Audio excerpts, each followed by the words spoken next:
जय श्री हरि विष्णु। नमस्कार दोस्तों, स्वागत है आपका अपना भक्ति ज्ञान 11 चैनल में। कार्तिक पूर्णिमा के अगले दिन अर्थात पड़वा के दिन चीड़ा चिड़ी की कहानी सुनी जाती है। अगर आप अपना खुद का मकान बनाने की सोच रहे हैं, किराए के मकान में रहते हैं, तो ये कहानी आपको जरूर से सुनना चाहिए। ऐसा माना जाता है कि ये कहानी सुनने से हमारा खुद का घर बनकर तैयार हो जाता है, यानी कि हमारा घर बनने की जो मनोकामना है वो शीघ्र अतिशीघ्र पूरी हो जाती है। तो पड़वा के दिन हमें ये कहानी जरूर से सुनना चाहिए और सुबह के समय में ये कहानी आपको सुनना चाहिए। सुबह स्नान आदि से शुद्ध होकर ये कहानी सुनिए। किसी कारण से अगर आप सुबह कहानी नहीं सुन पा रहे हैं तो आप शाम को ये कहानी सुन सकते हैं, लेकिन ध्यान रहे कि राहु काल में ये कहानी आपको नहीं सुनना चाहिए। ये कहानी आप कहीं पे भी बैठकर ये कहानी सुन सकते हैं। पूजा घर में, छत पर, बालकनी में या घर के बाहर भी बैठकर ये कहानी सुन सकते हैं। इसमें कोई भी समस्या नहीं होती है। लेकिन जहाँ पर भी आप बैठकर इस कहानी को सुनेंगे वहाँ पर आपको साफ सफाई का जरूर से ध्यान रखना होगा। चीड़ा चिड़ी की कहानी हमेशा फर्श पर बैठकर सुनी जाती है, इसलिए फर्श जमीन को आप अच्छे से साफ कर लीजिए। आसन लगाकर आप बैठ जाइए और जमीन पर आटे से एक आकृति बना दीजिए। आकृति आपके घर जैसे ही दिखना चाहिए, जैसा घर आप चाहते हैं। आप चाहें तो चावल के आटे से भी ये आकृति बना सकते हैं। अब हम थोड़ा सा गुथा हुआ साफ आटा ले लेंगे, अर्थात आप पहले से आटा गूंथ लीजिए जिससे हम चीड़ा चिड़ी बनाएंगे। इस आटे में आप नमक बिल्कुल भी नहीं डालेंगे। तिलक करने के लिए आप 5 आटे के दीपक घी की बाती रखकर तैयार कर लेंगे। तिलक करने के लिए रोली, कुमकुम, हल्दी आप ले लीजिए। मोमबत्ती लेंगे 2। भोग के लिए आप खील पताशे ले लीजिए। एक जल लोटा आपको लेना होगा। वस्त्र रूप में चढ़ाने के लिए कलावा ले लीजिए। दक्षिणा आप रख लीजिए अपने हिसाब से जितनी रखना चाहते हैं। और खिचड़ी अर्थात दाल चावल की, कच्चे चावल की आपको खिचड़ी रखना होगी। साथ ही हम फूल ले लेंगे दान के लिए। इस तरीके से आप 5 या 7 दीपक बनाकर तैयार कर लीजिए। अर्थात आप जितने कमरों का अपना घर बनाना चाहते हैं उतने दीपक आपको रखना होगा। इसमें आपको व्रत नहीं करना होता है। जब तक पूजा ना करें तब तक आप अर्थात कहानी ना सुने तब तक आपको भोजन ग्रहण नहीं करना चाहिए। व्रत करने की इसमें आवश्यकता नहीं होती है।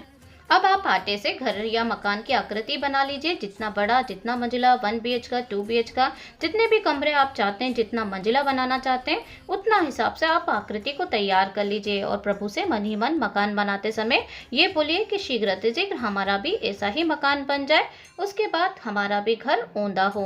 अब हम गुथे हुए आटे से चीड़ा चिड़ी बनाकर तैयार कर लेंगे। आपको बर्ड का शेप देते हुए, कोई भी पक्षी का शेप देते हुए ऐसे चीड़ा चिड़ी बनाकर तैयार कर लीजिए। फिर आपने जो आकृति तैयार करी है, बीच में स्वस्तिक डाला है, स्वस्तिक बनाया है, उस पर आप चीड़ा चिड़ी को बैठा दीजिए। इसके बाद आप कार्तिक स्नान अगर आपने किया है तो अति उत्तम है। अगर नहीं भी किया है तो आपको ये कहानी जरूर से सुनना चाहिए। और जो लोग, मैं आपको बता देती हूँ कि जो लोग कार्तिक स्नान करते हैं पूरे 1 महीने के लिए, वो ये कहानी जरूर से सुनते हैं। तो आप भी ये कहानी को जरूर से सुन लीजिएगा। इसलिए आपको मकान बनाने के लिए ये कहानी सुनना ही चाहिए। आप चीड़ा चिड़ी के लिए खील पताशे रख दीजिए। मिठाई का भी भोग आप लगा दीजिए। जहाँ पे आपने चीड़ा चिड़ी को बिठाया है वहीं पे आपको ये चीजें अर्पित करना है। लेकिन खील का बहुत ज्यादा महत्व है। आपको खील जरूर से अर्पित करना होगा चीड़ा चिड़ी को। अब आपने जो घर की आकृति बनाई है, जितने भी कमरे आपने बनाए हैं 2 BH के, 3 BH के, उसमें आप खील हर कमरे में रख दीजिए। अर्थात थोड़ा थोड़ा खील आपको हर कमरे में डाल देना है। अब आप जो कमरे आपने बनाए हैं उसके हर कमरे में एक एक दिया जरूर से रख दीजिए। अर्थात आप 5 दिए अगर आप तैयार करें, 5 कमरों का मकान चाहते हैं तो 5 कमरों में आप एक एक दिया रख दीजिए। अब इसके बाद आप 7 भी रख सकते हैं, 10 भी रख सकते हैं, उसके हिसाब से आपको दिए तैयार करना होगा। 2 मोमबत्तियां जो हमने ली थी उसे हम बाहर गेट पर लगा देंगे। और अब 5 दिए और 2 मोमबत्ती को जला देंगे। और अब जल का छींटा देकर शुद्धिकरण का भाव कर लेंगे। फिर चीड़ा चिड़ी को स्नान करा देंगे शुद्धिकरण करके। फिर वस्त्र रूपी कलावा अर्पित करेंगे और चीड़ा चिड़ी को रोली चंदन से तिलक कर देंगे। अर्थात आपको पूजन इस तरीके से करना है चीड़ी चिड़ी का। और सभी कमरों में रोली अर्पित कर देंगे। थोड़ा थोड़ा जो भी कमरे आपने बनाए हैं उन कमरों में रोली आप रख दीजिए। हमने जो घर बनाया है उसमें आप कहीं पे भी अंधेरा नहीं होना चाहिए, इस चीज का जरूर से ध्यान रखिए। इसलिए आपने जितने भी कमरे बनाए हैं आकृति में, उसके हर कमरे में आपको एक एक दिया जरूर से जलाकर रखना है। जितने रूम बनाए हैं सभी में आपको दीपक जलाना है। अब फूल हो तो फूल अर्पित कर दीजिए। जरूरी नहीं है, अगर आपके पास फूल नहीं है तो कोई बात नहीं।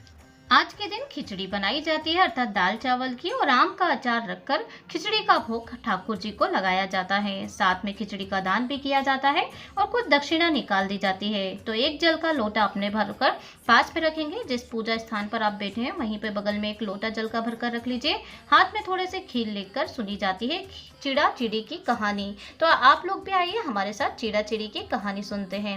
एक बार की बात है, 4 चिड़ियाएं थी। वह चारों ही कार्तिक का स्नान करती थी। पड़वा के दिन उन्होंने सोचा कि खिचड़ी बनाते हैं। सभी ने मिलकर घी, चावल तथा दाल का जुगाड़ किया और खिचड़ी बनाई। सबने सोचा कि पहले नहा कर आते हैं, फिर खिचड़ी खाएंगे। पहले एक चिड़िया नहाकर आ गई, बाकी नहीं आई। उसे भूख लगी थी तो उसने खिचड़ी की भाप खा ली, और दूसरी चिड़िया आई तो उससे भूख लगी थी तो उसने खिचड़ी का पानी पी लिया। तीसरी ने खिचड़ी खा ली थी और चौथी ने खिचड़ी की खुरचन खा ली थी। खाने के बाद चारों ही मर गई। जिस चिड़िया ने भाप खाई थी वह राजा के घर राजकुमारी के रूप में अगले जन्म में पैदा हुई।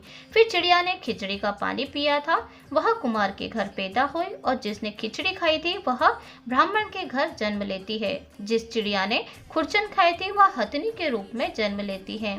कुम्हार की लड़की राजा के यहाँ दासी बन गई और ब्राह्मण की लड़की राजकुमारी की सहेली बनी। हथनी भी राजा के यहाँ आ गई। राजकुमारी बनी चिड़िया को पिछले जन्म की सभी बातें याद थी।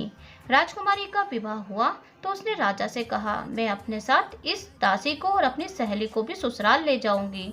और राजा ने कहा, ठीक है, ले जाना। राजकुमारी फिर भी नहीं गई तो राजा ने पूछा, तब उसने कहा कि मेरे साथ इस हथनी को भी भेज दो। लेकिन हथनी जाने को उठी ही नहीं। वो तब राजकुमारी उसके कान में पिछले जन्म की सारी बातें कह देती है, जिसे सुनकर हथनी अब उठ जाती है।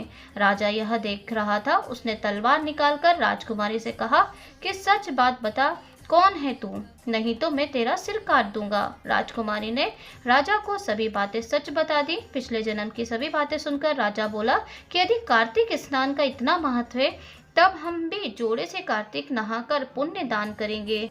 इस तरीके से चिड़ा चिड़ी की कहानी समाप्त होती है। अब भगवान से प्रार्थना करते हुए कहेंगे कि कहानी कहते सुनते हुकारा भरते सबको देना। इस तरीके से कथा पूर्ण होने पर जो हाथ में आपने खीर ली थी उसे घर के हर जगह पर थोड़ी थोड़ी रख देंगे। अर्थात जो आपने मकान तैयार किया है, आकृति की पूजा की है, उसमें आप थोड़ी थोड़ी खीर छोड़ दीजिए और मनोकामना पूर्ति के लिए आप प्रार्थना करेंगे विंध्यकाराय भगवान जी से और कार्तिक के नाम दामोदराय भगवान जी से। जो भी हमारी अभिलाषा है वो पूर्ण हो जाए। और आपने जो खिचड़ी निकाली है उसे आप किसी जरूरतमंद को दान कर दीजिए या मंदिर में भी दान कर सकते हैं।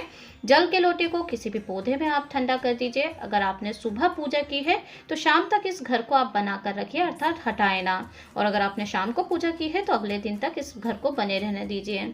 अब हटाने पर जो आप आटा, चिड़िया, खील इकट्ठी हुई है उसे आप गोमाता को खिला दीजिए, या छोटी छोटी गोली बनाकर आटे की आप मछली को दे दीजिए। चींटियों को भी खिला सकते हैं। फूल पत्तियों को आप सिरा दीजिए और दिए को भी सिरा दीजिए। अगर आप बड़े मकान में रहना चाहते हैं, अपना खुद का मकान बनाना चाहते हैं, तो कार्तिक पूर्णिमा के अगले दिन से चिड़ा चिड़ी की कहानी जरूर से सुनिए। उम्मीद है आज का वीडियो आपको पसंद आया होगा। आज का वीडियो यहीं तक था। अगर आपने कथा को पूरा श्रवण किया है, वीडियो पूरा सुना है, तो कमेंट बॉक्स में जय श्री हरि विष्णु, जय लक्ष्मी नारायण लिख दीजिए। चैनल पर नए हैं तो सब्सक्राइब कर लीजिए, नोटिफिकेशन बेल को भी ऑन कर लीजिए। मिलती हूँ मैं आपसे नेक्स्ट वीडियो के साथ। तब तक के लिए जय श्री हरि विष्णु, जय लक्ष्मी नारायण।